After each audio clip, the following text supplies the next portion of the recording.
Pemirsa, masih di Kata Dokter, kerjasama dengan BNPB, masih ada Dokter Oki, Dokter Lula, dan tadi kita sempat terpotong ya.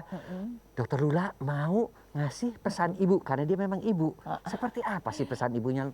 Lula, seperti apa Lul? Enggak sih, kenapa kemudian 3M ini dikaitkan dengan ingat pesan ibu ya pemirsa ya. Karena ceritanya begini pemirsa, bahwa yang namanya ibu itu pasti panutannya kita kan. Mau udah jadi jenderal, jadi presiden, kalau ibu kita ngomong atau ibu kita nelfon nih, kita langsung telepon balik, kenapa bu? Gitu kan ya. Jadi, dan satu lagi, kalau ibu itu kan harusnya lebih tua dari kita dong usianya.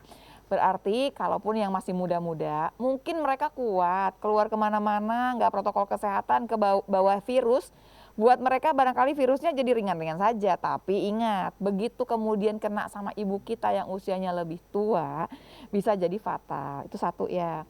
Jadi si ibunya bilang maksudnya, ingat ya nak, protokol kesehatannya 3M. Karena Kasihan nih lah ibu. betul, sayang dong sama gitu. ibu, itu pesan ibunya ya. Yang kedua, memang ibu itu kan panutan kita, selalu dicerit dia yang selalu ngasih nasihat macam-macam biasanya. Kalau bapak kan biasanya cuma mendam, gitu kan ya. Kalau ibu kan langsung begini, lebih begitu kan pada dasarnya. Tapi yang dibawa tetap sama pemirsa. 3M lagi, 3M lagi. Pakai masker, jaga jarak, sama kemudian cuci tangan pakai sabun. Pokoknya gini deh, nggak megang muka kita kalau nggak yakin tangan kita bersih. Malah sekarang ditambahin lagi M-nya yang keempat. Menghindari kerumunan katanya. Berhubung sekarang lagi banyak demo. Ya, itu dia. Dok, saya tuh pengen dibahas lebih jauh lagi sedikit gini. Kan pakai masker, jaga jarak. Kan ada, berarti kan kita kalau bicara pandemi ini ya, COVID-19, ada yang penularannya langsung, ada yang lewat barang nih yang pakai cuci tangan tadi makanya ya dok ya. Kalau yang langsung itu dengan masker dan jaga jarak, apakah langsung 100% kita bisa hindari? Hampir 100% bisa kita hindari. Tuh, kan? Ya. Hampir 100% ya? Tuh pemirsa, pakai masker, jaga jarak, bisa 100% terhindar dari COVID. Jadi ini misalkan bisa bicara yang paling jelas nih, misalkan saya sama Dokter Boyke, salah satu di antara kita bawa virus nih misalkan ya. Tapi Lula pakai masker. Aku pakai masker, yang sakit juga pakai masker. Dua-dua kita pakai masker. Kita jaga jarak. Ini kita nggak ada yang tular-tularan nih pemirsa. Hebat banget kan sebetulnya. Tanpa kita memang punya obat, vaksinnya belum sampai di kita. Sebetulnya dengan masker dan jaga jarak, ini suami istri nih nggak boleh diceraiin ya. Ini kalau berduaan ini udah selesai sudah si virus itu. Kita selesaikan, abis nih perangnya udah dia yang kalah kan. Tapi masalahnya mesti semua kan barengan kan dok. Betul. Jadi kalau cuma separuh aja nggak bisa kan dok. Iya, harus dua-duanya. Dokter Oki, salah satu ya cara juga adalah meningkatkan imunitas kita. Mungkin Dokter Oki bisa menyampaikan kepada pemirsa di rumah, kira-kira apa sih yang bisa dilakukan kita di rumah dengan apa adanya yang ada di rumah ini, kita meningkatkan daya imunitas kita. Sebelum ke sana, dijelaskan juga kenapa imun ini pegang peranan sekali dengan penyakit ini. Jadi pertama masalah imun, kita lagi menghadapi suatu musuh virus. Jadi kita membutuhkan suatu tentara di badan kita, yaitu imun sistem. Jadi itu sudah mutlak. Jadi kita selalu mengungkapkan mengenai imun sistem terhadap untuk melawan pandemi COVID-19. Memang COVID-19 itu kita mau nggak mau obatnya adalah preventif, pencegahan dari badan kita sendiri, yaitu imun sistem kita sendiri. Maka kita harus mengangkat bagaimana kita menjaga dan meningkatkan imun sistem kita seperti pertanyaan Dr. Boyke. Nah, memang kalau kita ngomong imun sistem, sebetulnya Tuhan sudah memberikan suatu imun sistem begitu sempurna di badan. Jadi tugas kita adalah menjaga, jangan ganggu, dan kita support. Itu intinya. Seperti suatu tentara, kita support, kita jaga kesehatannya biar dia bisa melawan musuh dengan baik. Latihannya tuh rajin gitu ya, badannya oke gitu ya. Jadi begitu memang kita harus perang, menang dong kita kan. Itu dia. Tentara kita mesti jaga nih ceritanya. Betul. Sementara kalau orang yang imunitasnya kurang, berarti tentaranya nih kurang hebat. Kurang latihan. Peralatannya juga kurang banyak barangkali gitu. Mungkin ada bentuk dari ini dok, secara sistematis misalnya makanannya apa? Olahraganya apa? Di rumah nih kita harus bagaimana? Kita di rumah nih cerita. Belum banjir nih, masih pancaroba, apa kira-kira? Baik, jadi kan kita bagaimana mensupport imun sistem. Satu adalah jangan lupa masalah makan. Pola makan kita harus mendukung untuk pola makan untuk meningkatkan imun sistem. Pertama, teratur dok, harus teratur dulu makannya. Dengan komposisi makanan karbohidrat, lemak, protein yang seimbang. Berarti gizi seimbang ya. Betul, satu.